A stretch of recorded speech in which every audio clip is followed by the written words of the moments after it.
Saludarles.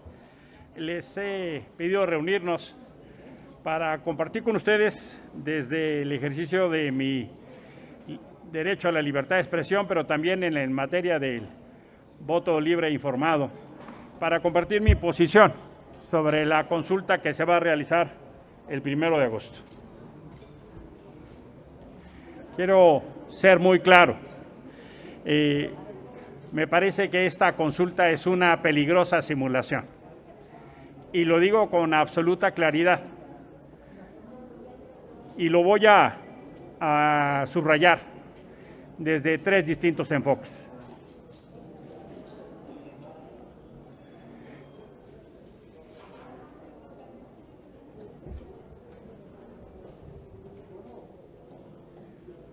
La primera tiene que tener absolutamente claro la gente en este país, es que los derechos humanos no se votan. Los derechos humanos no pueden estar sometidos a votación.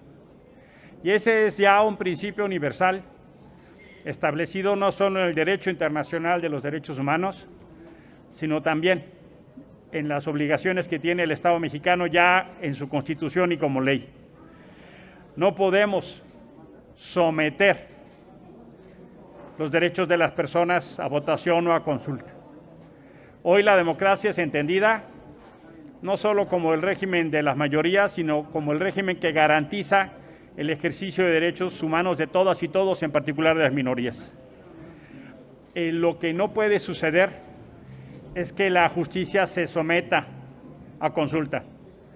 Lo que no puede suceder es que los derechos de las víctimas estén sometidos a consulta.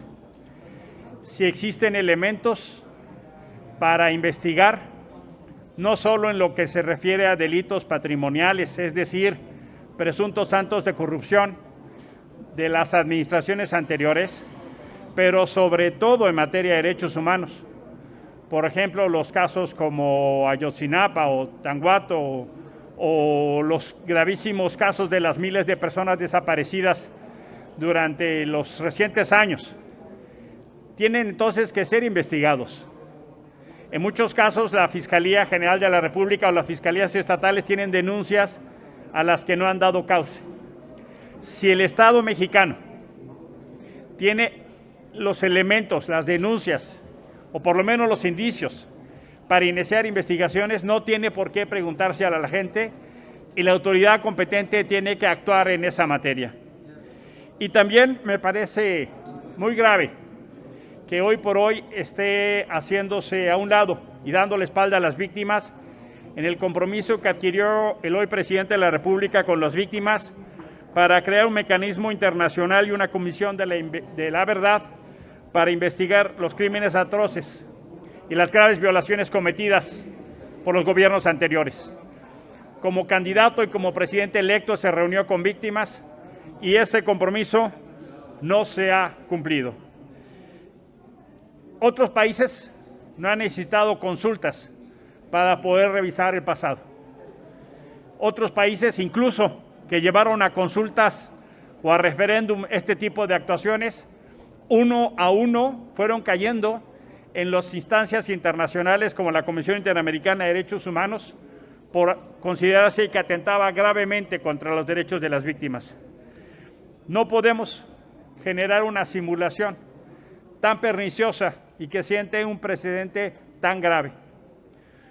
Nosotros hemos sido partícipes del proceso de ir construyendo una democracia participativa, no solo desde la construcción de la observación electoral y procesos electorales y participación ciudadana y hacer de la consulta ciudadana un instrumento de participación ciudadana. Somos partícipes de ese proceso de transformación democrática. Hemos luchado para que se reconozca ese derecho y ese mecanismo de participación democrática. Lo que no podemos aceptar es que este primer ejercicio siente una simulación y una traición a las víctimas. Eso es extraordinariamente grave y sobre eso quiero advertir.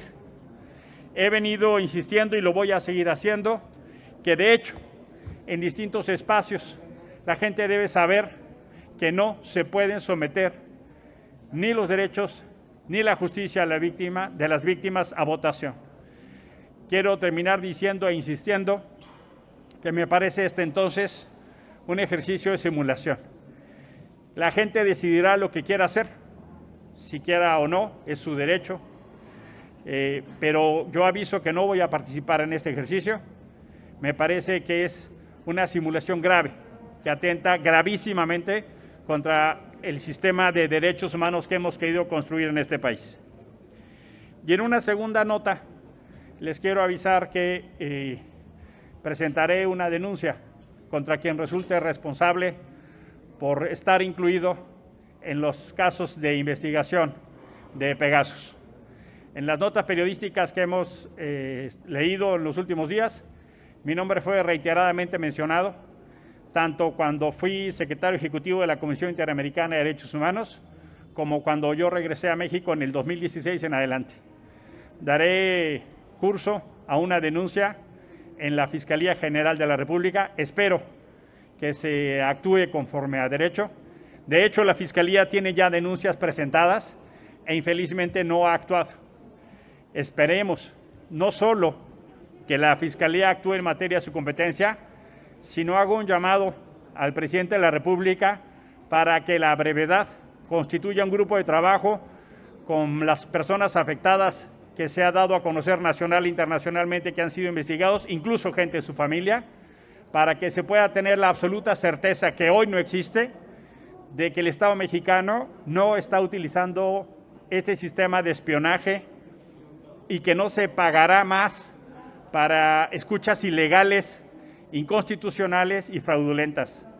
El Estado mexicano tiene que dar la garantía de que no se espía o que sencillamente los aparatos de inteligencia violan todo tipo de norma en contra de los derechos de las personas que han sido escuchadas e investigadas.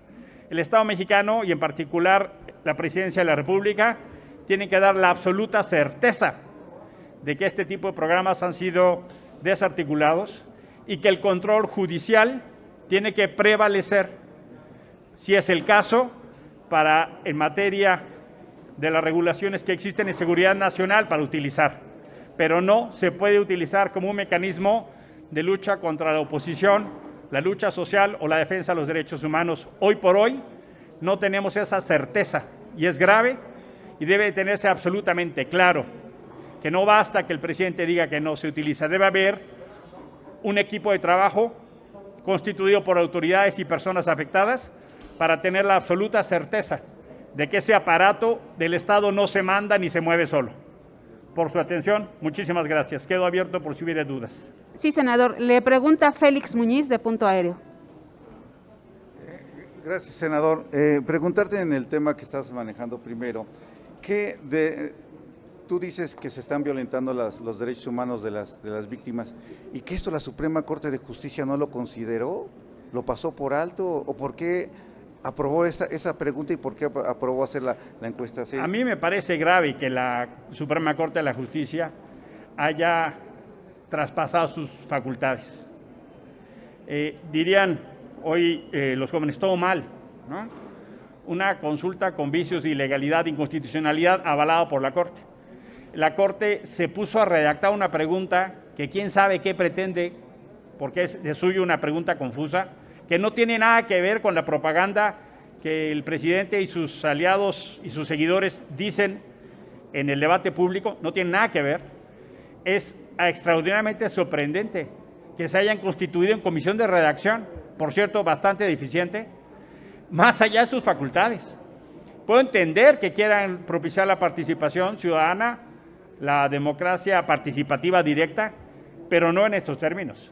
A mí me parece extraordinariamente delicado que la Suprema Corte de Justicia sea cómplice para una simulación de esta naturaleza. Y ya en otros temas, respecto a los derechos humanos, ¿qué pasa en el caso de Aguililla y, por ejemplo, de Chiapas? La Comisión Nacional de los Derechos Humanos parece que no existe.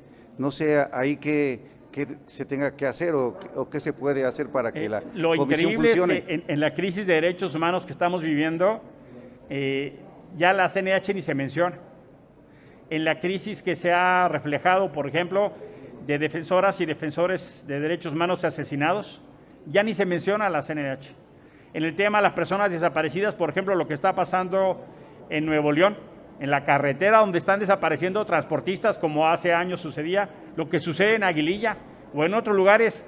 Llevamos un mes donde se han presentado más de 12 masacres y la CNDH brilla por su ausencia. No existe. Estamos a punto de pasar el dato al 911 a ver si alguien ha visto a la señora Piedra, porque es gravísimo la omisión y pareciera ser que eso es lo que querían, un organismo que se dé a conocer más por su inacción que por sus resoluciones. Es muy grave y el Senado es corresponsable de ese desastre. Ella tendría que estar en Aguililla o en Chiapas, por decirlo así. La CNDH tendría que estar ahí donde requiere una intervención pronta y eficaz para evitar violaciones a los derechos humanos. En la pandemia ha sido más notable su silencio. En el caso de los niños con cáncer ha sido más notable su silencio. En la crisis migratoria ha sido más notable su silencio. En la violencia contra las mujeres y feminicidio, su silencio. En el caso de lo que está pasando en las matanzas y desapariciones, el silencio. La CNDH, infelizmente, de la señora Piedra, se da a conocer por silencios y escándalos internos. Gracias. La siguiente pregunta es de Mayolo López, de Grupo Reforma. Gracias, Emilio. La denuncia que vas a presentar, ¿contra quién o contra quiénes? Mira, yo la voy a presentar esencialmente contra quien resulte responsable. No tengo elementos ni alcance a mi mano para saber quién fue las personas que operaron, pero por eso hago este doble llamado. Primero aviso que presentaré la denuncia y lo segundo es, tiene que constituirse un grupo de trabajo donde la presidencia muestre la voluntad para que quienes resultamos afectados podamos investigar y tener certeza, ¿no? Y si no, que se invite a gente como el Alto Comisionado de las Naciones Unidas de los Derechos Humanos o instancias internacionales para dar la certeza de que hoy por hoy no se usa ilegalmente este aparato del Estado. ¿Es creíble que el presidente diga que no sabe si existe o no este programa? Más allá de creíble, es preocupante. Si el presidente dice que no sabe, a mí me da la presunción de que entonces sigue funcionando. ¿En qué periodo fuiste espiado? La información pública que se ha revelado tiene dos momentos. En el momento del trabajo y la constitución del grupo de expertos independientes de la Comisión Interamericana cuando la asesoría en el caso de Ayotzinapa y a partir del 2016 en mi regreso a México. Gracias. Gracias.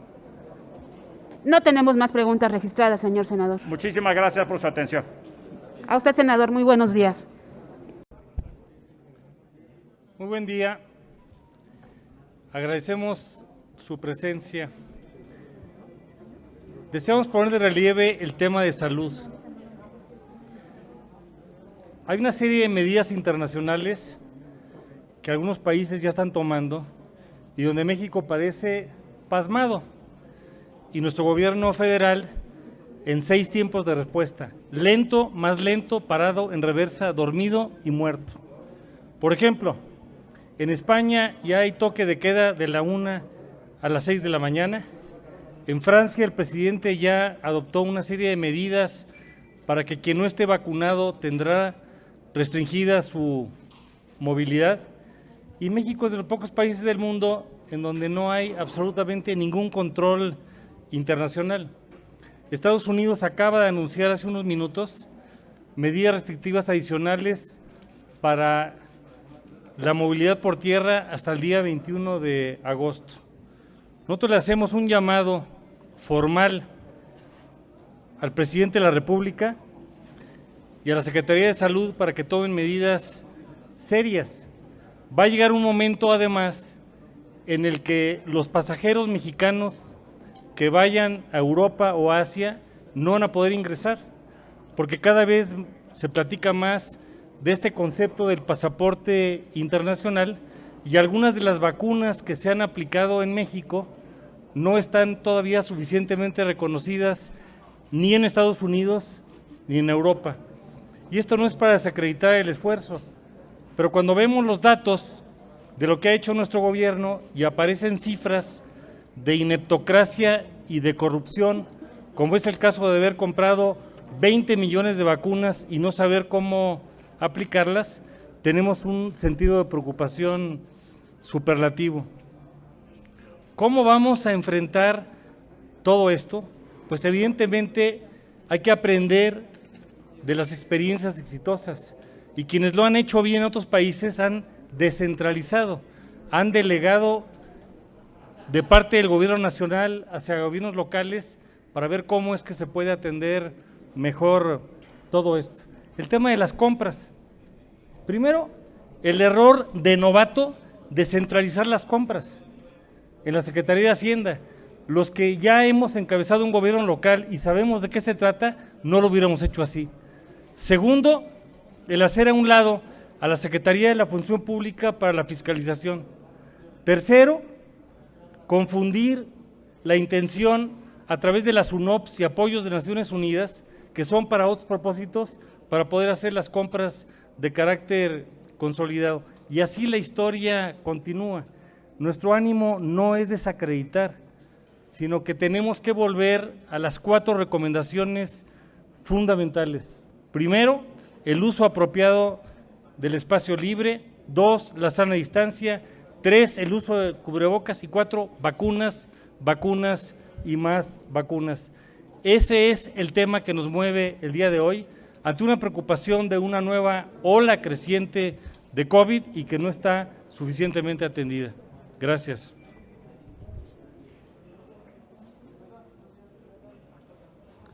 Muchas gracias.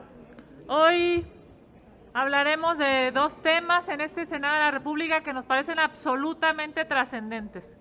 Como bien lo ha dicho ya nuestro coordinador en la bancada de diputados, uno es el tema de salud y otro es el tema de la brutal inseguridad que se está viviendo en nuestro país.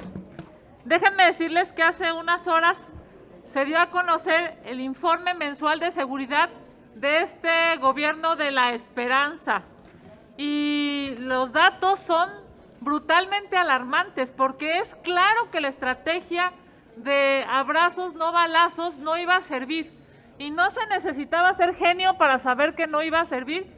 Simple y sencillamente el gobierno sigue aferrado a una estrategia fallida. Fíjense nada más lo que hoy se ha dado a conocer en este informe con datos del gobierno. Se han incrementado casi el 35% al robo en los taxis. Se ha aumentado más del 30% en los delitos de violación. A uno de los sectores que más duro le está dando la inseguridad es el robo al transporte y los transportistas están sufriendo un aumento de casi el 20%. El robo a transeúnte ha subido más del 10%. Los delitos cometidos por servidores públicos han aumentado en este año en comparación con el año pasado más del 10%. Dice el presidente de la República que en su gobierno hay honestidad y queda claro con los datos del propio gobierno que no solamente no son honestos, sino incluso son todavía más corruptos. El robo en camiones, metro, microbuses también ha aumentado un 5%. Los delitos de narcomenudeo han aumentado casi el 5% y también los feminicidios en un 3%. Solamente queremos decir, se los dijimos, la estrategia de este gobierno en términos de seguridad es una estrategia fallida, es una estrategia que nos está llevando a un caos como país y desde aquí, desde el Senado de la República, hacemos un reclamo fuerte a nombre de las y los mexicanos a este gobierno diciéndole pónganse a trabajar, dejen la politiquería y denle resultados a los mexicanos. Es claro que según los datos del gobierno, la estrategia de seguridad es un fracaso. Muchas gracias.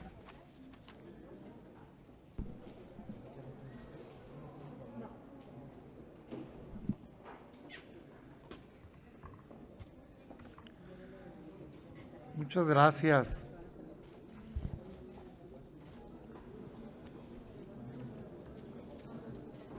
El caso del espionaje con el software Pegasus es un escándalo de talla mundial y es un escándalo nacional.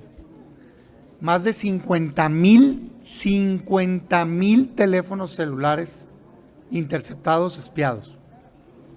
45 países. Y dentro de ellos, México en el número 1 con más de 15,000 números intervenidos. No, señor presidente, no se trata de si a usted y a su familia lo espiaron. Espiaron a diplomáticos, espiaron a líderes de la oposición, espiaron a periodistas, espiaron a defensores de derechos humanos. No es un tema del presidente si quiere él o no investigarlo, él o no ir a rendir cuentas. Lo que exigimos es que se haga una investigación total, que se ponga de manera transparente toda la información y que exista sanción para quien abusó y llevó a cabo esta acción autoritaria y represora desde el gobierno. Esa es la respuesta de un Estado que verdaderamente quiere combatir el espionaje. El espionaje es un delito de 6 a 12 años de prisión para quien intervenga las comunicaciones de manera indebida. Hoy el presidente quiere en una mañanera simplemente afirmarle a los mexicanos que eso ya no se hace en México y ya por eso debemos de creerle. No, nosotros hoy presentamos un punto de acuerdo donde exigimos primero que se informe si hubo o no un contrato con esa empresa o con cualquier otra para llevar a cabo espionaje en México en el pasado y en el presente. Si es así, que se entregue. Segundo, los nombres, el listado de todas las personas que se les llevó a cabo espionaje ilegal, porque se puede llevar a cabo intervención de comunicaciones con la autorización del juez, pero si no la tenían, era ilegal. Por cierto, según algunos medios de comunicación, me incluye. Tercero, que se diga si al día de hoy se continúa prestando ese servicio en alguna de las dependencias de este gobierno. 4, que nos expliquen por qué organismos de la sociedad civil, hecho público en mayo de 2020 a través de un medio de comunicación, afirman que se contrató con la empresa L3 Harris Technologies el uso de antenas falsas en este sexenio, en la zona del Valle de México. Antenas que se utilizan para interceptar comunicaciones. Y por último, que se lleve a cabo una investigación por parte de la Fiscalía General de la República profunda, no sobre un caso, son 50,000 casos a nivel internacional, 15,000 casos a nivel nacional. Lo que exigimos es que se dé con los responsables y que se sancione y que se evite que jamás, de nueva cuenta, en este país se lleva a cabo espionaje e intercepción de manera ilegal de comunicaciones. Este es un asunto formal, no es un asunto de una mañanera. Si él tiene su pacto, eso a los mexicanos no nos quita el abuso y la violación de derechos humanos que representó este uso ilegal de espionaje a los ciudadanos mexicanos. Muchas gracias. Si nos permiten, pasaríamos entonces a las preguntas. La primera de ellas es de Mayolo López, de Grupo Reforma. 2, por favor. ¿Consideras, Damián, que en su calidad de exsecretario de Gobernación, Osorio Chong debe dar la cara?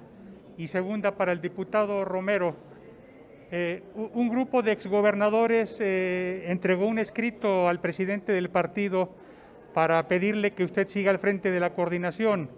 Parece ser que Marco Cortés se está inclinando por Jorge Romero. ¿Usted pretende seguir al frente de la coordinación en la próxima legislatura, diputado?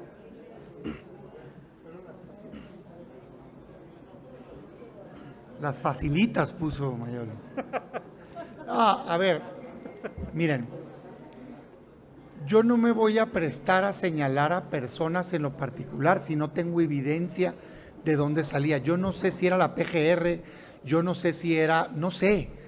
Lo que sí sé es que hay dudas de que al día de hoy se continúa haciendo. Hay un reportaje que dice que Sedena y Semar hoy lo hacen. Y sí sé también que hay información de que se hizo en el pasado. Lo que nosotros exigimos es que se lleve a cabo una investigación seria total del presente y del pasado y que existan sanciones. De entrada, que se le notifique o que se nos notifique a quienes hayamos sido víctimas de espionaje. Porque que no me vengan o que no pueden dar, que llamen, que jalen a la empresa a nivel internacional, que abran un caso y que vean dónde están las licencias, cuántas eran, con quién las usaste, a qué números celulares, públicalos y notifícala a la gente para que cada uno de nosotros podamos decidir qué acción legal tomar. Nada que el presidente dice, no, aquí lo voy a dejar. Si no se trata del presidente, queda claro que el presidente no le hicieron nada. El tema es políticos, diplomáticos, defensores de derechos humanos, una práctica que no debe de existir. Entonces la exigencia es a tomar el asunto con seriedad y abrir una investigación total. Yo no tengo capacidad de señalar a nadie porque no conozco el expediente. Lo que no me parece es que se quiera así, en un día, simplemente decir, ay hombre, no pasa nada. ¿No pasa nada? 15,000 teléfonos celulares intervenidos y no pasa nada. ¿Sospechas de que al día de hoy hay antenas falsas espiando y no pasa nada? No, señor. A otro con ese cuento. Lo que queremos es que se esclarezca los hechos. Gerardo Segura, de Azteca. Perdón, sí, diputado. Mayolo, gracias. Inicio por decir que la legislatura actual no ha terminado y estamos muy orgullosos de varios logros. Primero, en San Lázaro nos pusimos la denominación de la legislatura de la paridad. Segundo, introdujimos el Parlamento abierto como un método de trabajo. Tercero, hemos sido un contrapeso republicano para muchas ocurrencias del Poder Ejecutivo y ahí hay ejemplos como el tema de estancias infantiles, el tema de la violencia sexual y así se han acumulado una serie de aspectos muy importantes. Impedimos que el dictador de Venezuela estuviera en San Lázaro, legislamos a favor de la educación superior, hicimos un ajuste al tema de la Guardia Nacional que aunque en la realidad no funcionó y hay mucho de lo cual podemos todavía comentar. La próxima legislatura. En el caso de Acción Nacional, la decisión es del presidente nacional, hará una consulta y sé que está considerando varios nombres y uno de ellos es un servidor, lo cual nos da una motivación para poder seguir haciendo cosas importantes en la próxima legislatura. ¿Qué es lo que debe tener el próximo coordinador? Primero, debe tener un liderazgo político con una visión de Estado con mayúsculas. Segundo, debe tener una honestidad incuestionable e intachable en su condición de toda la actuación que ha tenido. Tercero, debe tener una experiencia parlamentaria suficientemente acreditada. Cuarto, una interrelación con todos los actores públicos, el Senado de la República, los gobernadores, los ayuntamientos, los congresos locales. Quinto, debe tener una interrelación muy significativa con los liderazgos de la sociedad civil, sectores sociales, económicos, empresariales y finalmente, sexto, debe tener un entendimiento profundo de los temas de la agenda local, de la agenda nacional y de la agenda internacional. Ese juicio de valor lo hará el presidente de nuestro partido y yo confío en que tomará la mejor decisión. Hay varias personas que han sido mencionadas y sabemos que se están revisando. Esperaremos en su momento la decisión. Gracias.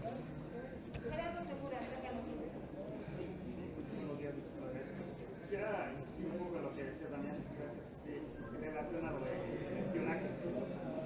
Claudia Sheinbaum, Santiago Nieto, presidente, insisten en que eso ya no existe. No es ingenuo pensar que esto ya no existe, ingenuo sería la palabra. Y bueno, también se tiene conocimiento que desde la Unidad de Inteligencia Financiera se está espiando. Pues, ¿qué le responderías a Santiago Nieto a estas afirmaciones que hace hoy en la mañana en relación a que ya no hay espionaje? Se sabe que desde ahí, de la institución que encabeza, pues se está espiando. Yo le respondo al presidente López Obrador. El presidente López Obrador dice que su gobierno ya no espía. Presidente, esto no se trata de lo que usted diga, porque ha dicho muchas cosas que resultan falsas. Lo que necesitamos es una rendición de cuentas formal. Nosotros exigimos que se le informe a este Congreso, y eso es lo que pedimos en el punto de acuerdo. El contrato, si había en el pasado, en el presente y en qué consistía. El listado de nombres que fueron espiados sin autorización judicial. Si hoy existe o no las herramientas y si las están utilizando o no. Porque en mayo de 2020, con el presidente ya de presidente, Proceso en un reportaje, dice que unas ONGs afirman que hay un contrato que en el 2019 se renovó a L3 Harris Technologies para antenas falsas que sirven para espionaje. Así de concreto. Entonces la pregunta es, ¿existen o no? ¿Están haciéndose o no? Pero formalmente. Nada de que, es que él dice que no y el otro dice que no. Y no, es que fui a mí y a mi familia. No, no fue usted y su familia, señor presidente. Nos queda claro que usted pactó. Fue a 15,000 mexicanos a los que se les invadió su privacidad. Eso es un delito, se tiene que investigar. No es si usted quiere. Cada una de las personas espiadas tiene derecho a saber si lo fue, a saber dónde está esa información y a pedir, en su caso, si él lo quiere, castigo hacia el responsable. No es decisión del presidente si se investiga un acto de esta naturaleza. Entonces, yo no sabía, yo es la primera vez que escucho el comentario de que ahí lo hacen, no lo sé, pero lo que te quiero decir es que tiene que quedar completamente claro que esa práctica al día de hoy ya no se practica y si se hizo, tiene que haber responsabilidades. Eso es lo que nosotros estamos exigiendo y eso empieza por tener la información, que nos den la información, una rendición de cuentas y que se abra toda una investigación profunda. Pues es ridículo que de 15,000 casos hoy nos quieran vender que un caso está siendo investigado. Por favor, hombre, por favor. La otra pregunta, si me permiten, es, pues parece que no va a poder convocar nuevamente al extraordinario. ¿Consideran que Morena está protegiendo a estos diputados señalados por algunas irregularidades? ¿Está protegiendo a estos violadores? Y bueno, la otra cuestión también en relación a esto, ¿apoyarían la propuesta del senador Monreal para que se lleve a cabo un extraordinario con el tema de los ojos? Primero contestamos la primera pregunta. Por supuesto que esto refleja la doble moral de Morena y sus aliados al impedir la convocatoria de un periodo extraordinario.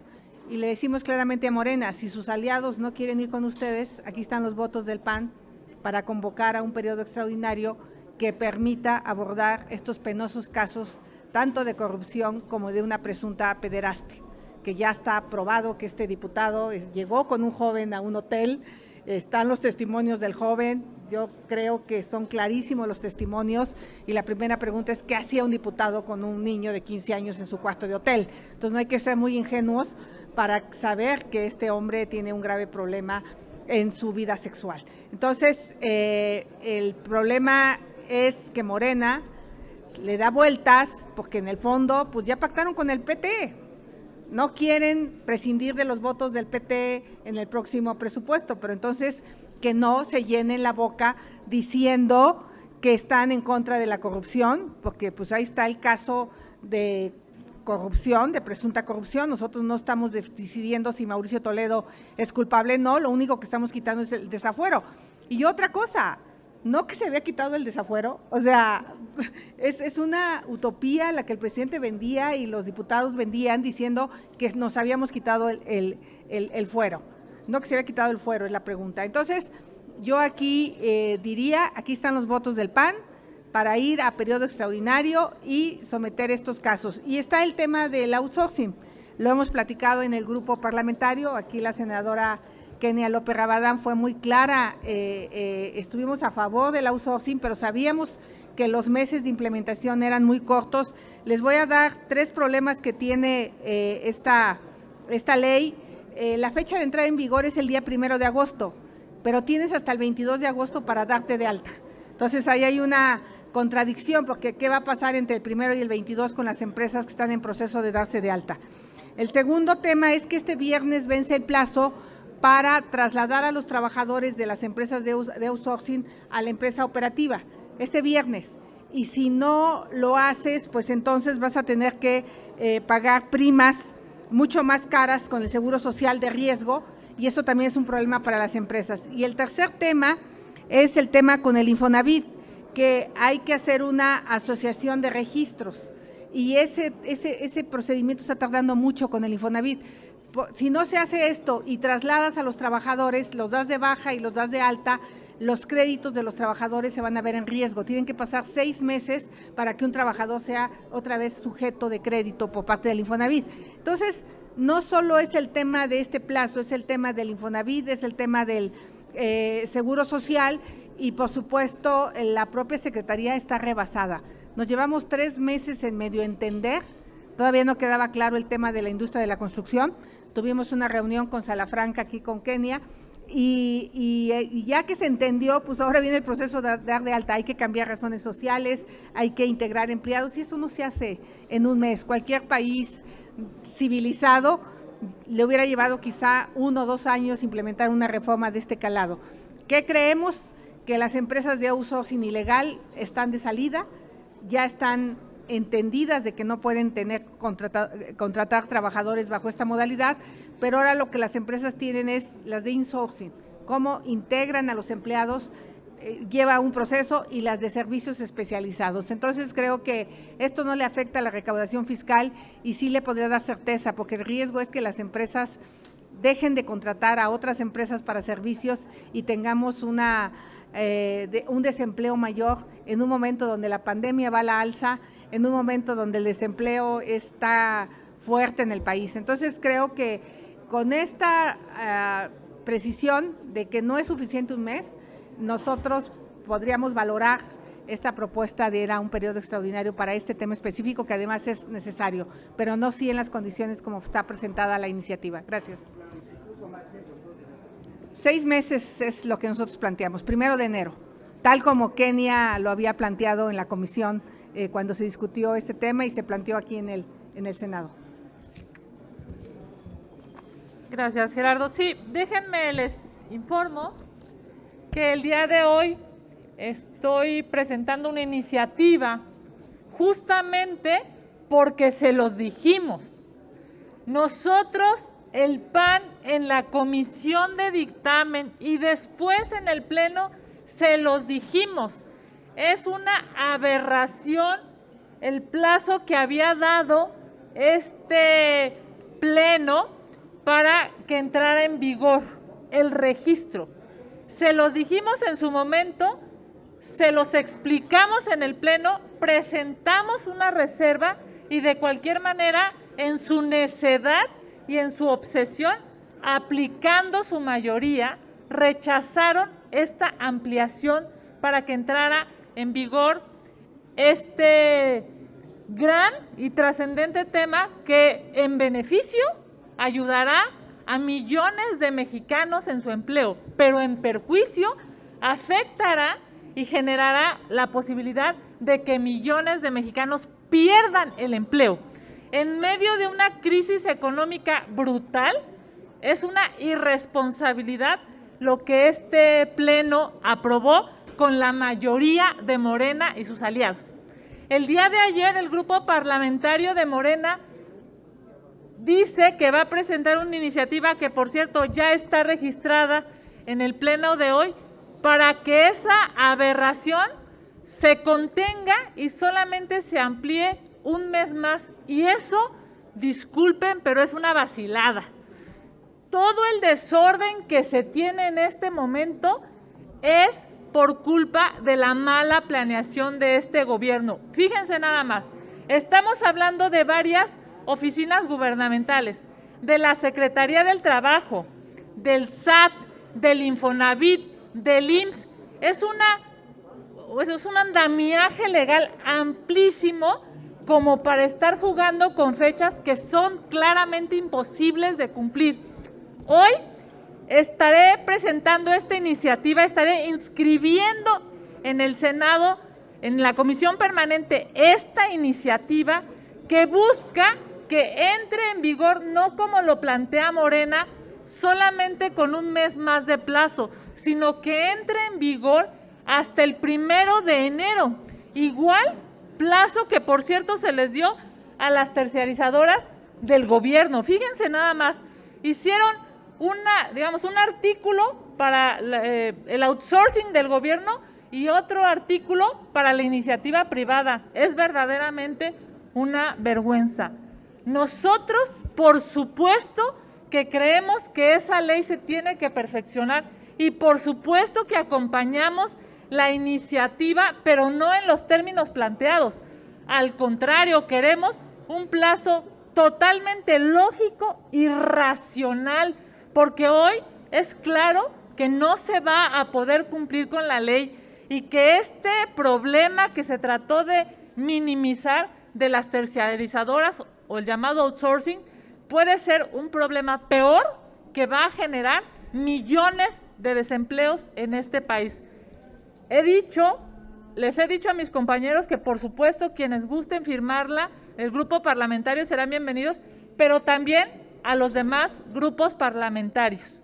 Me parece que este no es un tema menor, que no se puede estar generando un periodo extraordinario para modificar una ley absolutamente irresponsable, solamente dando un mes más. Eso no le resolverá casi nada a quienes hoy están metidos en un problema. Y por cierto, déjenme, y con eso concluyo, es un problema porque ni el mismo gobierno tiene los tiempos para dar respuesta a todas las solicitudes.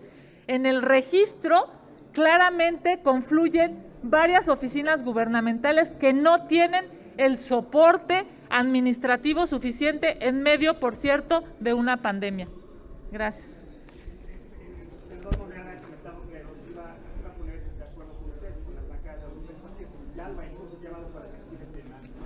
No en nuestra persona, me refiero a no en el PAN, no en el grupo parlamentario del Senado, pero por supuesto que estamos abiertos al diálogo, abiertos a generar un acuerdo a favor de los trabajadores en México, a favor de los empleadores. Hoy de lo que se trata es de corregir ese error que nosotros advertimos en tiempo y en forma, lo advertimos en la comisión, lo advertimos en el pleno. Presentamos las reservas, pero simple y sencillamente ocuparon su mayoría aplastante. Hay que corregir una cirugía de 15 centímetros y no se puede corregir con un curita. Dar un mes más es un curita. Hay que hacerlo bien, hay que hacerlo a favor de México, porque hoy México tiene 3 grandes problemas: inseguridad, un problema brutal de salud y, por supuesto, falta de dinero en el bolsillo de los mexicanos. Con un curita no se va a solucionar. Necesitamos mucho más tiempo racional, porque hay que darle tiempo al gobierno y hay que darle tiempo a los empleadores, pero sobre todo hay que darle tiempo a la gente para que no pierda su trabajo. Muchas gracias. ¿Qué opinan de estas sanciones que vienen imponiendo al Partido Verde cuando hay quienes hablan o están pidiendo se pierda la credibilidad del partido, porque ya han ocurrido en varias ocasiones en este tipo de anomalías de hacer propaganda cuando está la veda electoral? Y bueno, por ahí hay un video del diputado Fernández Noroña que ha causado realmente mucha molestia entre la ciudadanía, donde va y le grita y enfrenta a la ciudadanía a varias personas ya de la tercera edad, donde casi los insulta y los agrede. Es un video que está circulando y que pues, realmente es indignante, ¿no? Gracias. A ver, yo un comentario nada más de lo anterior. El PAN votó a favor de la regulación de la subcontratación aquí en el Senado y lo hicimos en una lógica muy sencilla. Somos o queremos generar empleos en México. Es una realidad que a través de este método hay millones de personas empleadas, pero también es una realidad que se ha abusado de la figura y eso se trató de corregir desde la reforma laboral. Entonces, todo lo que venga a fortalecer los derechos de los trabajadores, bienvenido, y por eso votamos a favor de la reforma. La idea original de Morena era prohibirla. Se logró en el marco del diálogo y la negociación el que, no nada más al interior del Congreso, sino fuera, el que se regulara. Sin embargo, se cometió el error que se observó y se les dijo desde entonces de poner un trato distinto al gobierno que a los privados. Para el gobierno sí entendieron que era difícil hacerlo de la noche a la mañana y les pusieron el plazo el 1 de enero de 2022, pero para los privados les dijeron que no, y hoy estamos viendo el resultado pues de la necedad, de la cerrazón de Morena, que en este y en otros temas simplemente no escuchan y creen que cuando la oposición les dice algo, lo está diciendo por oponerse nada más por molestar, cuando verdaderamente hoy se prueba que teníamos la razón. Dicho eso, nosotros estamos siempre en la mejor disposición de corregir y arreglar las cosas. Es una buena noticia que estén reconociendo el error, es una buena noticia, aunque sea por necedad y que les haya agarrado los dedos en la puerta, que hoy digan, oigan, tenían razón, bueno, aprovechémosla. Claro, nosotros vamos a insistir en la propuesta original, que se requiere más tiempo, pero pues el proceso legislativo apenas empieza, se presenta la iniciativa hoy presentan otra, presentamos, se va a comisiones, nosotros vamos a esperar a que en comisiones se haga el debate, nada de andar queriendo que sin dictamen se sesione, espérate, vamos a debatir el tema y buscar consenso en la materia, arreglar el asunto bien, y sí, claro que tenemos la disposición en el PAN de poderlo arreglar. Del Verde y el otro, a ver, pues otros partidos, pues que lleven sus procesos, es evidente que violaron la ley, y creo que tiene que haber una sanción ejemplar porque ya van varias veces que la violan. Y bueno, yo diría, los partidos tienen representación en el INE y pueden hacer su expresión. A mí me parece que tiene que haber una sanción dura. ¿Cuál? Tendría que analizar el caso. Lo que sí me parece, y no soy defensor de nadie, pero sí me parece un absurdo, es que esté más o menos igual la sanción de una estrategia de contratar a muchísima gente para influir en un solo día, a que tu esposa se manifieste a favor tuyo. ¿Y qué hace pues la familia, güey? ¿Que se escondan o qué? O sea, el INE tiene que tener sentido común, güey. Tiene que tener sentido común. Así lo digo yo, es mi opinión personal. Yo ahorita veo y digo, ay caray, ojalá ahí razonen bien las cosas, porque al rato resulta ser que la gente pues se va a tener que andar escondiendo en las campañas. ¿Yo de qué intención soy? ¿De qué opinión soy? Topes bajos, reglas parejas y el que pase que se anule la elección. Esa es mi opinión personal de Damián Cepeda. Pero sí, digo, si tomo por cierto lo que hoy vi en redes, no me parece que sea igual el que hayan pagado una campaña a influencers adrede para intervenir en la elección a que la esposa de un candidato haya publicado en sus redes. ¿Le van a prohibir a un familiar el que se exprese o cómo está la cosa? Entiendo que hay un tema comercial ahí, pero me parece complicado, pues. Ahora nos vamos a meter en qué se dedica la familia de los candidatos. Esa es mi opinión. Nos restan 2 intervenciones más. La penúltima de ellas es de Javier Vivani, de Hoja de Ruta. Javier, por favor. Fernández, a ver, esos escándalos de Fernández Noroña no merecen respuesta. O sea, es un personaje que lo hace aquí, lo hace allá. Ahora resulta que abusa de a los mexicanos. La verdad es que es una vergüenza el actuar. Javier. Sí, buenas tardes, senadores. Soy de Hoja de Ruta, corrido de Notimex.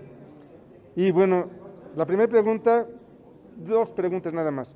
Una es en el sentido de, en cuanto a lo que hablaban de salud, en el caso del COVID, no tienen información que hoy está atacando más a los niños y jóvenes y en qué grado está afectando al país, porque hasta el momento no han dado en el gobierno ninguna información al respecto de qué sector es el que está atacando más y en qué cantidades.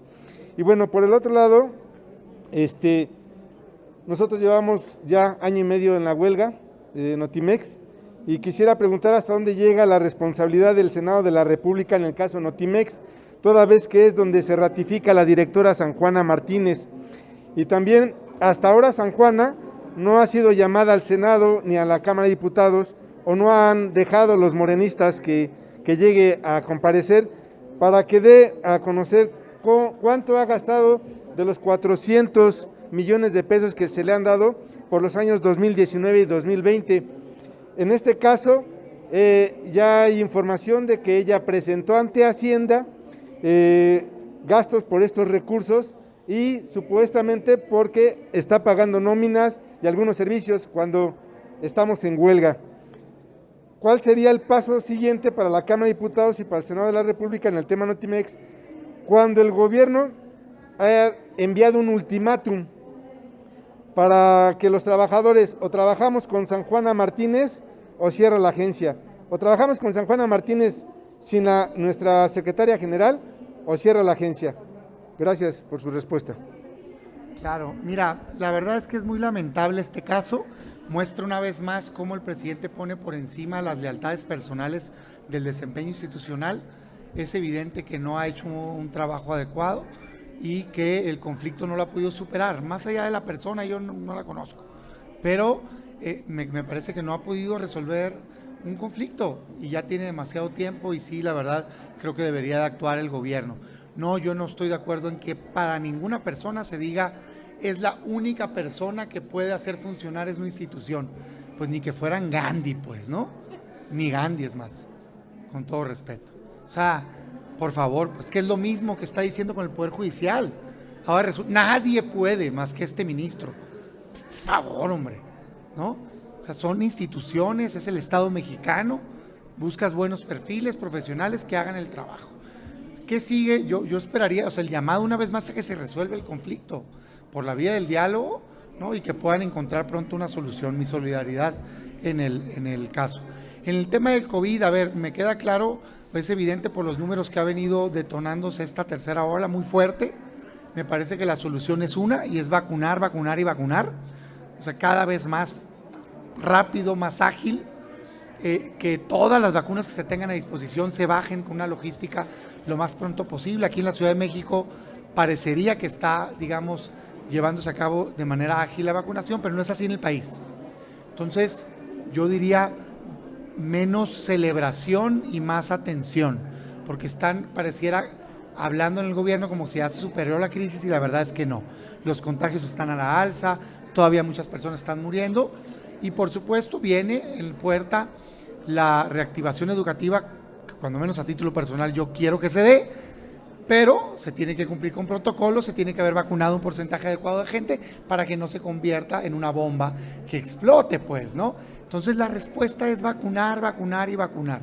Esa es la solución que se ha encontrado en el mundo y seguir con los protocolos de atención, no minimizando, ¿no? Ya ni siquiera quieren hablar de ello, ya se enojan cuando les preguntan que si dónde están las vacunas. Por favor. En cuanto a la responsabilidad del Senado y de la Cámara para el caso Notimex. ¿Pero en qué sentido? Sí, de que aquí la ratifican, aquí se da el nombramiento de San Juana como tal, y bueno, pues ahora no está cumpliendo con su responsabilidad. Y sobre el asunto de los 400 millones de pesos que, ¿a dónde fueron a quedar si estamos en huelga? A ver, hay un procedimiento de ratificación en efecto, pero lo que se tiene que hacer nosotros, digamos, no por eso ya pudiéramos intervenir en el caso, pues como en cualquier caso podemos darle seguimiento, podemos exhortar que se cumpla, pero hay autoridades, por un lado la judicial, que es la que tiene que resolver, y por otro lado la mediación que tiene que hacer el propio gobierno, pero en la mejor disposición de poder acompañar y la apertura para escuchar el problema y poder ayudar. Y llamarla en todos los aspectos, claro que sí, claro que sí. Finalmente, Marta Alicia Villela, del financiero Bloomberg, les envía 2 preguntas vía remota. La primera es, ¿cuál es su opinión en torno a lo publicado por The Economist de que la consulta es una cantinfleada y una violación al Estado de Derecho? Y la segunda, congresistas norteamericanos piden a Biden que establezca una discusión diplomática por el trato preferencial a Pemex y CFE, que pone en riesgo inversiones de empresas norteamericanas del sector energético en México.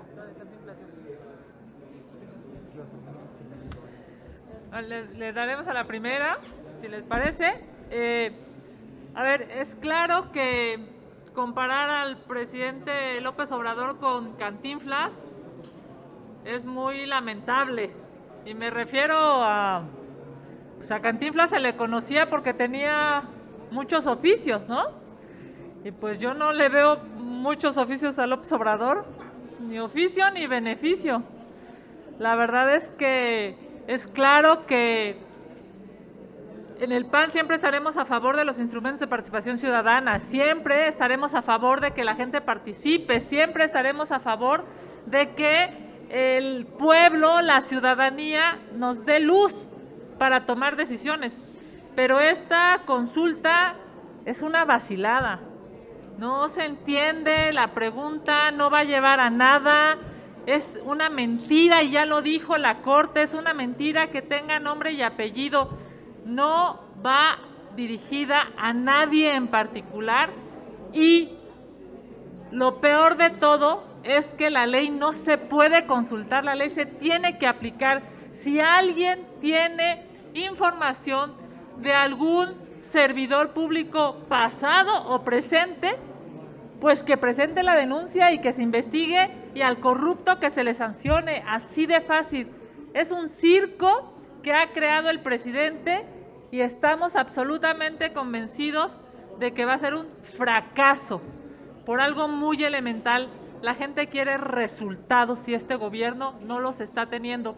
Vamos a ver cuánta gente acude a las urnas y vamos a ver cómo México le dará la espalda a este gobierno, porque claramente es un circo y la gente se está dando cuenta de las mentiras del presidente y de sus colaboradores, que además mienten todos los días.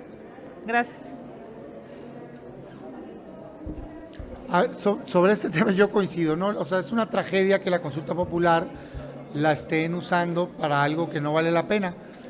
En lo personal creo en las consultas populares, me gusta la democracia participativa, me parece que la ley que se hizo todavía tiene que ser más libre, se debería estar usando la consulta para preguntar por obras en los estados, qué hacemos esto o esto, el tema de legalización de las drogas, temas importantes que pueden tener un impacto en la vida de la gente, no una tontería, una estupidez como decir que si quieres procesar a alguien por algo del pasado, quién es, cuándo, dónde, cómo, sabe. Y te muestra pues este contubernio entre el Poder Ejecutivo y lamentablemente una parte de la Corte. O sea, fue una vergüenza que la Corte aprobara esa redacción. Hay que recordar que ellos la cambiaron, ¿no? Para quedar bien con el Ejecutivo. Y bueno, hoy los mexicanos tenemos que pagar cientos de millones de pesos para esa tontería, que no va a resultar en nada. Entonces, la verdad es que es una tragedia. Del otro tema, no lo entendí, ¿me lo pudieras? Ok, lo leo de nueva cuenta. Dice, congresistas norteamericanos piden a Biden que establezca una discusión diplomática por el trato preferencial a Pemex y CFE que pone en riesgo inversiones de empresas norteamericanas del sector energético en México. Creo que es de esperarse que cuando hay una acción haya una respuesta. Y creo que esta es una parte, la parte de los legisladores, y otra parte seguramente serán acciones de, digamos, de respuesta de parte del gobierno. Pero para mí lo más delicado es lo que pasa con los mexicanos. O sea, a ver, déjense de cosas, déjense de ideas del pasado. Energía barata y limpia, punto. Eso es lo que queremos. ¿Quién nos las vende? ¿Qué te importa? Cuando menos a mí, yo quiero en mi casa pagar la electricidad barata y que se haya generado lo más limpia posible. Y que en las casas de los mexicanos paguen todo barato. La gasolina cuando llevan el carro, el gas y la luz. No andar ¿qué crees? Te la voy a vender al doble. Pero la hicieron Pemex, ¿eh? No, pues bravo. Aplausos para ti, presidente López Obrador. Cuélgate una medallita y los mexicanos que se amuelen pagando energía cara, gas caro, gasolina cara, por favor, hombre. Sentido común, hombre, de veras, si en el gobierno existiera gente que aplicara el sentido común, otro gallo nos cantara en México. Sería todo, senador, senadora. Muchísimas gracias. Gracias. Azúcar de caña, que no es azúcar que se consume a través de frutas o legumbres, por los endulcorantes que consumimos en exceso los mexicanos por hábitos transformados a lo largo de más de 40 años, México tiene como segunda causa de muerte, y lo describo en mi libro de 10 capítulos, a la diabetes mellitus. La obesidad, la diabetes mellitus, el síndrome en edad productiva con diabetes y a perder su capacidad productiva en los próximos 10 años. México, por el abuso en el consumo de endulcorantes, tiene el segundo lugar en obesidad en adultos mayores. Y mientras en el resto del mundo, entre las 10 principales causas de muerte que describo en el libro, la 9ª causa de muerte en el mundo es la diabetes mellitus, en México es la segunda causa de muerte y nadie dice nada. No hay publicidad que advierta que en México tenemos la peor adicción a los añadidos de azúcar. Por eso este libro, que lo estoy preparando en náhuatl, que ya está digital, busca contribuir a difundir entre los mexicanos la grave situación que estamos viviendo. ¿Por qué los mexicanos mueren más por el COVID que otros países?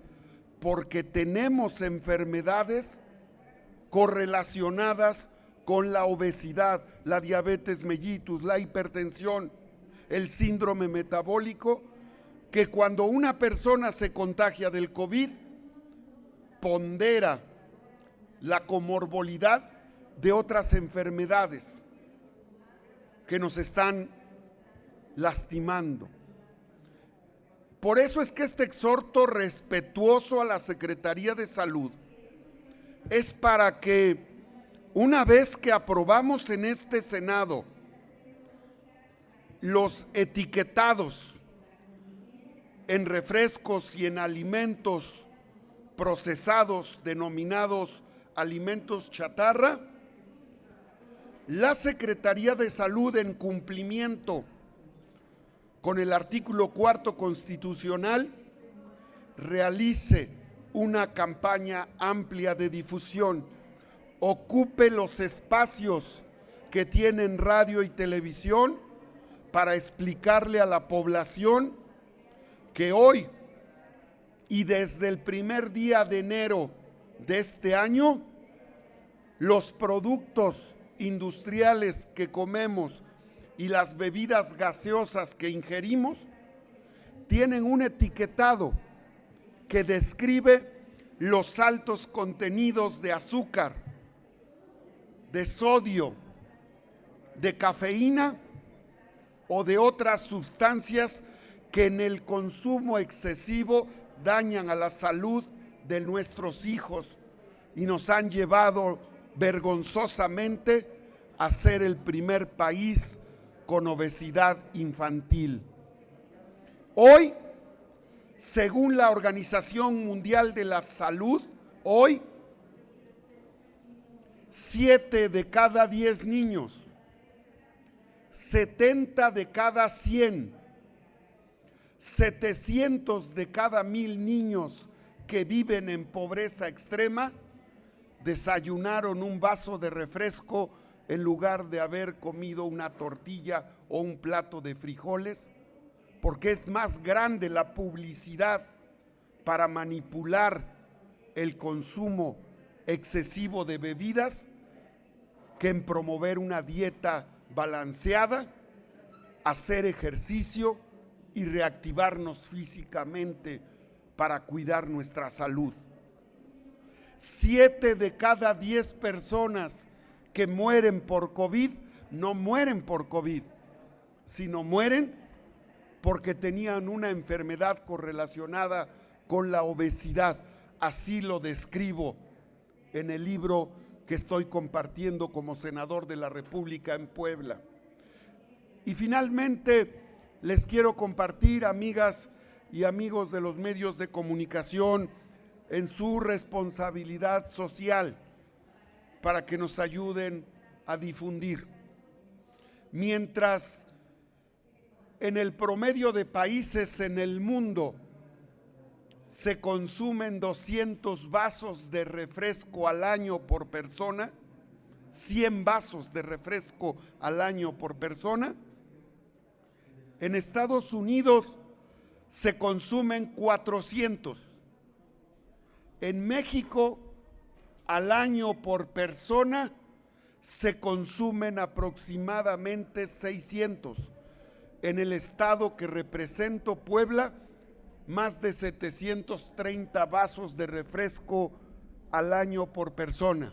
Pero lo grave, lo monstruosamente grave, lo criminal, lo verdaderamente criminal por omisión y por complicidad, es que en los pueblos indígenas, en las comunidades empobrecidas de nuestro país, en los segmentos de mayor pobreza, se llegan a consumir hasta 3,280 vasos de refresco al año por persona. No decirlo nos vuelve cómplices de una acción criminal que está condenando a nuestros hijos a convertirse en obesos y que está condenando a la población infantil a padecer la diabetes mellitus en su edad productiva. Por eso, el libro que presento busca hacer una reflexión. Este libro no condena, y lo dejo en claro, no condena a las empresas que producen chatarra alimenticia, ni busca condenar a las refresqueras internacionales que monopolizan la producción y el consumo de refrescos en México. No buscamos condenar lo que el modelo económico tiene como oferta en consumo de los habitantes. Lo que buscamos es hacer reflexionar a la población de que está en nuestras manos cuidar la salud de nuestros hijos, de nuestra población, y buscar un equilibrio en la ingesta diaria que tenemos en bebidas endulzadas y en alimentos con alto contenido de sodio. Por eso, el exhorto a la Secretaría de Salud es a que no cierre los ojos. No basta con decirnos todos los días cuántos mueren por COVID. No basta con que la Secretaría de Salud nos diga la estadística mortal de la gente que se ha contagiado. Lo que queremos de la Secretaría de Salud, respetuosamente, y de la Secretaría de Educación, es que promuevan los etiquetados, que son una responsabilidad del gobierno, para informarnos en nuestro libre albedrío los riesgos que hay al consumir en exceso refresco y al consumir en exceso sodio, para que con esa conciencia libre que tenemos podamos reorientar nuestros hábitos alimenticios y podamos cuidar a nuestros hijos y a la niñez de México. Así es que a eso se debe este exhorto respetuoso que le hago a la Secretaría de Salud para que actúe, para que sea contundente, para que sea firme, para que sea clara en la promoción de los etiquetados, que ya son una realidad y que fue una iniciativa que se aprobó en el Senado de la República y que hoy los más de 120 millones de mexicanos, cuando vamos a una tienda, cuando vamos a un centro comercial o cuando vamos a un tendajón, en nuestra libertad vemos a un producto con sellos de advertencia que nos deben de tener un significado muy importante para tomar decisiones en nuestros hábitos alimenticios. No se sabe, no se conoce en México porque hay sellos de advertencia alimenticia y esa es una obligación de la Secretaría de Salud que tiene que cumplir puntualmente. Ese es el exhorto respetuoso que hoy presenté en el pleno de la Comisión Permanente y que concluyo como presidente de la Comisión de Hacienda. El problema de salud no es el COVID en México, lo quiero dejar en claro.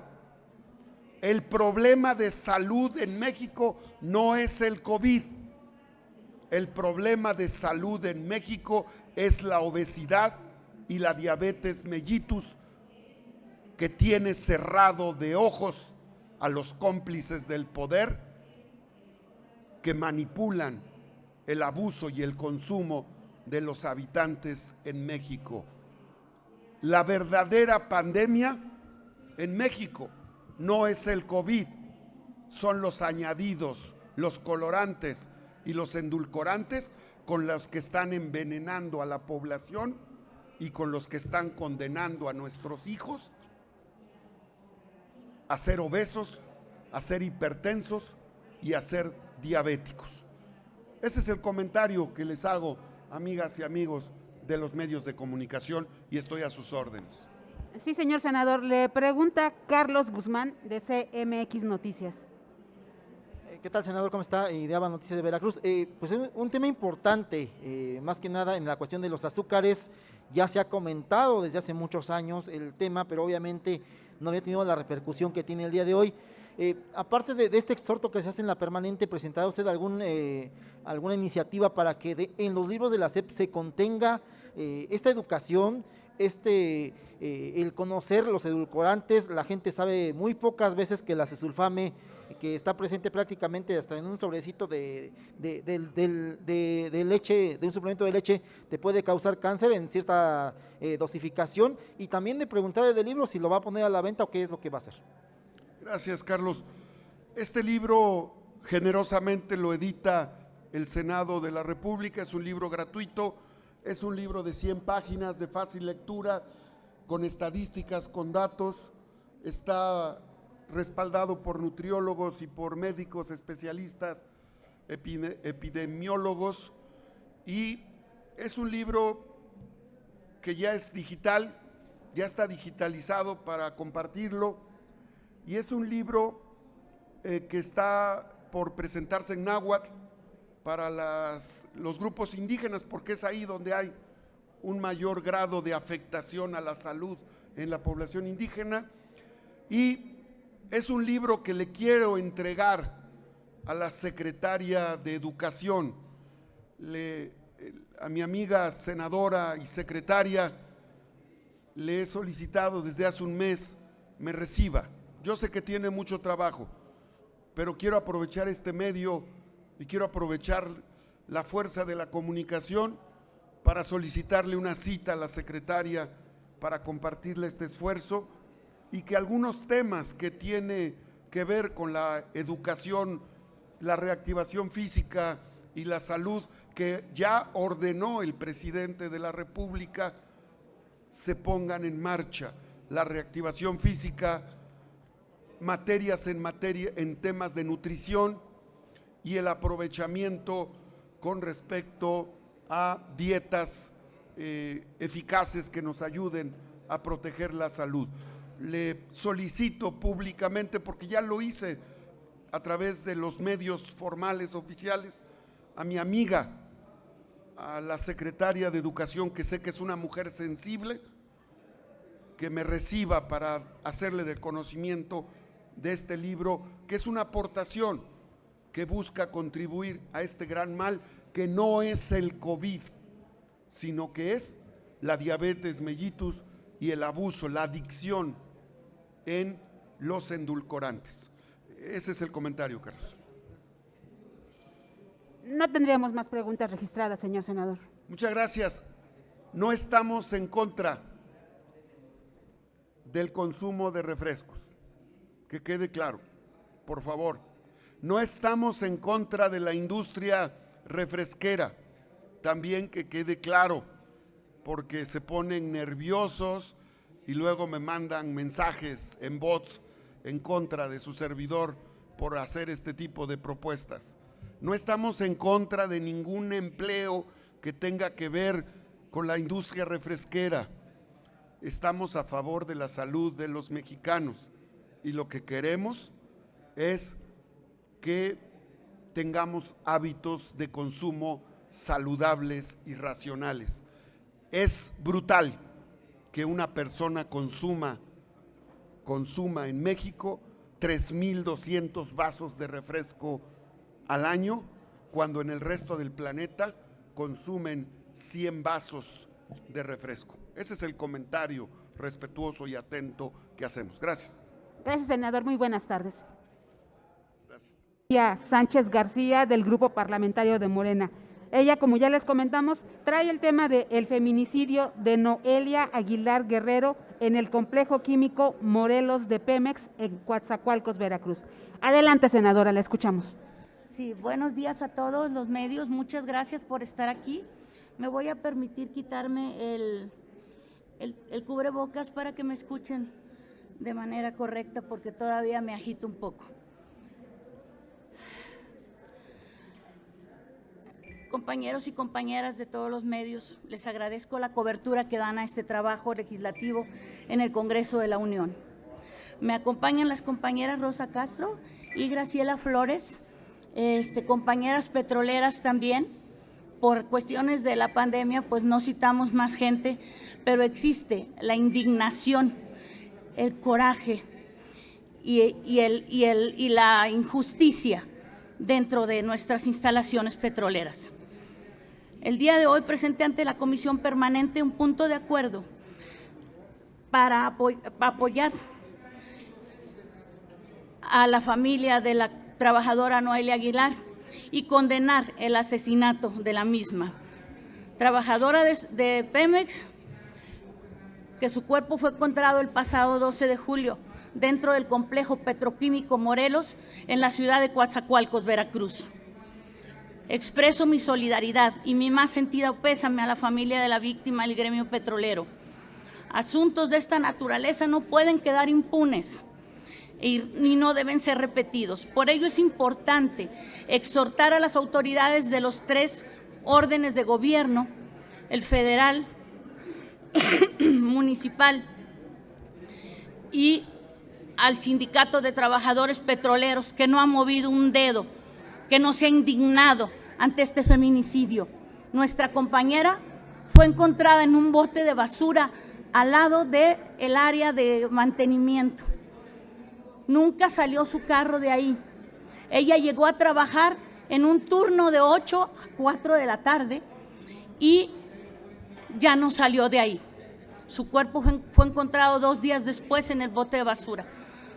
¿Esto de qué nos habla, señores? De que ni siquiera en tu centro de trabajo puedes estar segura, de que no hay cámaras, de que no hay autoridades, de que nadie está al frente para velar por la seguridad de los trabajadores. No podemos seguir viviendo este clima de violencia en contra de las mujeres, de los niños, de los discapacitados y de todas las personas indefensas de este país. Necesitamos que sean más vigilados estos centros, necesitamos respuestas, necesitamos castigos ejemplares para todas esas personas que están violentando los derechos de los demás y que están dejando sin madre a una familia. Ante esta realidad y gravedad de la situación, a nivel federal existe el compromiso de tipificar adecuadamente los feminicidios, sin importar que esa suma implique un aumento en las estadísticas. Por ello, desde este recinto legislativo, hago un llamado a las autoridades y difusión de información que permita reducir los índices de violencia en todo el país en contra de las mujeres, niñas y gente discapacitada. También es importante exigir al director general de Pemex que garanticen en todo momento los derechos humanos de todas y todos los trabajadores y actuar con la debida diligencia ante las denuncias que se presenten en los centros de trabajo para prevenir, investigar y sancionar todos los actos que atenten contra la integridad de la plantilla laboral. Compañeras y compañeros periodistas, la gravedad de lo ocurrido en las instalaciones de Pemex es una manifestación de violencia de género que exige acciones urgentes para apoyar y proteger a las víctimas y lograr que las mujeres puedan hacer valer y ejercer sus derechos como personas de la sociedad, cuenten con instrumentos para sancionar a los agresores. Por ello expreso mis más sentidas condolencias a los familiares y seres queridos de la compañera Noelia Aguilar Guerrero, y seguiremos firmes exigiendo justicia y que nunca más vuelva a suceder un acto de esta naturaleza en nuestra empresa. Muchísimas gracias.